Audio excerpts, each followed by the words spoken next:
नमस्कार, मैं धर्मेंद्र कुमार। प्रगति क्लासेस के YouTube चैनल में सभी का बहुत बहुत स्वागत। आज बात करेंगे पर्यावरण से जुड़े प्रमुख व्यक्ति और उनका कार्य। तो देख लेते हैं।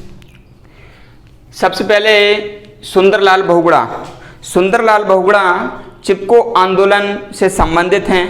उत्तराखंड के चमोली जिले में इन्होंने चिपको आंदोलन की शुरुआत की थी और वृक्षों को कटने से बचाया था। तो इसमें हम लिख सकते हैं चिपको आंदोलन,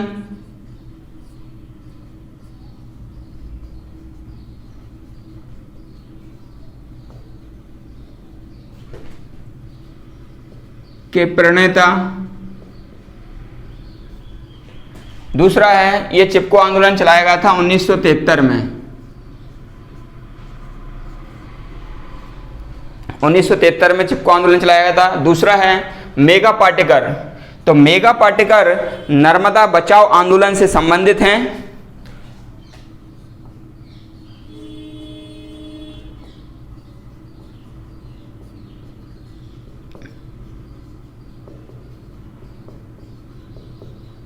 तीसरा नाम है बाबा आमटे। ये भी नर्मदा बचाओ आंदोलन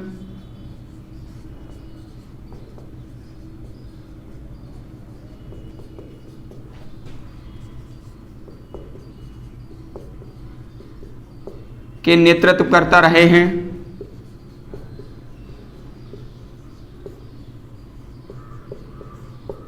फिर है डॉक्टर वर्गीस कुरियन। वर्गीस कुरियन को भारत में श्वेत क्रांति के जनक कहा जाता है। भारत में श्वेत क्रांति के जनक। और श्वेत क्रांति 1970 से प्रारंभ हुई थी भारत में और 26 नवंबर को इनके जन्म दिवस पर वर्गीस कुरियन डे या दुग्ध दिवस मनाते हैं। दुग्ध दिवस या वर्गीस कुरियन डे मनाया जाता है 26 नवंबर को। फिर है नेक्स्ट सलीम अली। डॉक्टर सलीम अली ये पक्षी विशेषज्ञ थे और इनको पक्षी विज्ञानी या पक्षी मानव भी कहते हैं।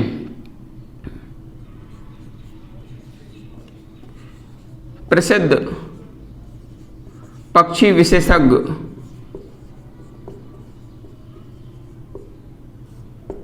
पक्षी मानव, बर्डमैन,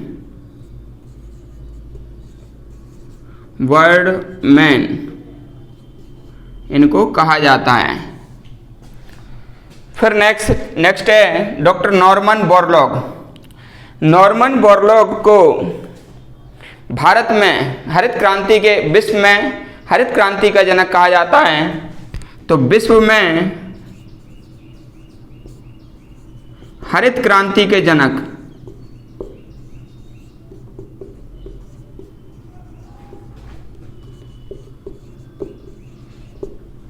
इनके बारे में कुछ जानकारी मैं आपको बता देता हूं कि भाई इनका जो जन्म हुआ था, जन्म इनका नॉर्वे में हुआ था। नागरिकता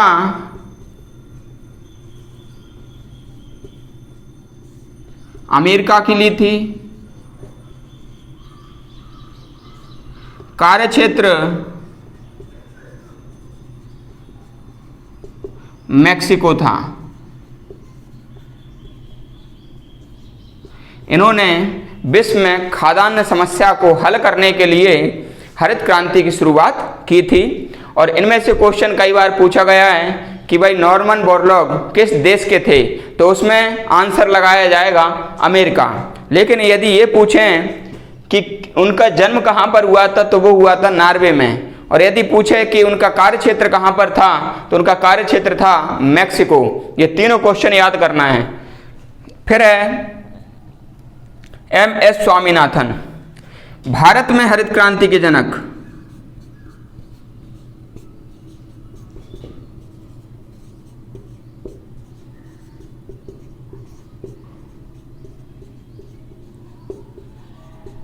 इन्हें भारत में हरित क्रांति के जनक कहते हैं। और भारत में हरित क्रांति 1966 से प्रारंभ हो गई थी।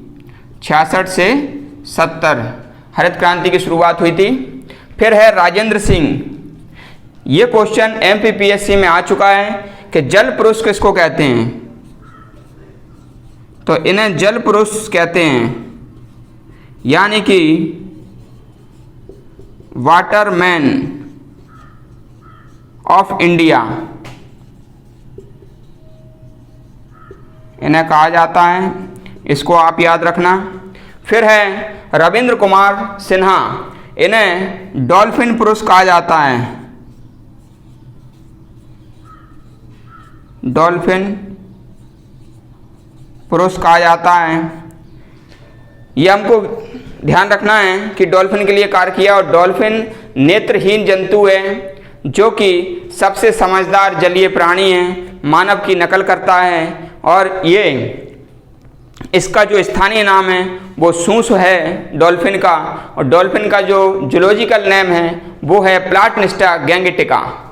फिर आगे बढ़ते हैं। इसमें पारदर्शी नेत्र पाए जाते हैं। डॉल्फिन में पारदर्शी नेत्र पाए जाते हैं, इसलिए उसको कुछ दिखाई नहीं देता। उसमें घ्राण इंद्रियां यानी कि सूंघने की क्षमता सबसे अधिक होती है, इसलिए उसमें संवेदनशीलता भी अधिक होती है। फिर है Kailash सांखिल्य।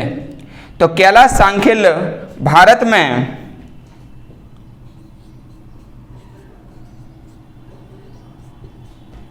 Tiger man of India यानी कि बाघ पुरुष, बाघ पुरुष इन्हें कहते हैं टाइगर मैन ऑफ इंडिया। ये हमको याद रखना है। फिर है रामदेव मिश्रा। इन्हें भारत में पारिस्थितिकी का जनक कहते हैं।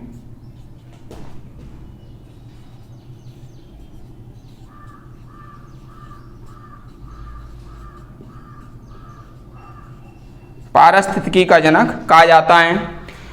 और लास्ट है रिचर्ड सेंट वार्न बेकर। इन्हें वृक्ष पुरुष कहा जाता है, वृक्ष मानव। विश्व के वृक्ष मानव, वृक्ष मानव कहते हैं विश्व के। ये इंग्लैंड के थे, इंग्लैंड के थे ये। तो हमको यहाँ पर ये याद रखना है कि भारत के वृक्ष मानव किसको कहते हैं? सुंदरलाल बहुगुणा। भारत के वृक्ष मानव सुंदरलाल बहुगुणा को कहा जाता है। और विश्व के वृक्ष मानव रिचर्ड सेंट वार्न बेकर को कहा जाता है। ये हमको याद रखना है। एग्जाम की दृष्टि से टॉपिक महत्वपूर्ण है। वीडियो अंत तक देखें, वीडियो को अपने दोस्तों को शेयर करें, लाइक करें, कमेंट्स करें और चैनल को भी सब्सक्राइब करें। सभी का बहुत बहुत धन्यवाद।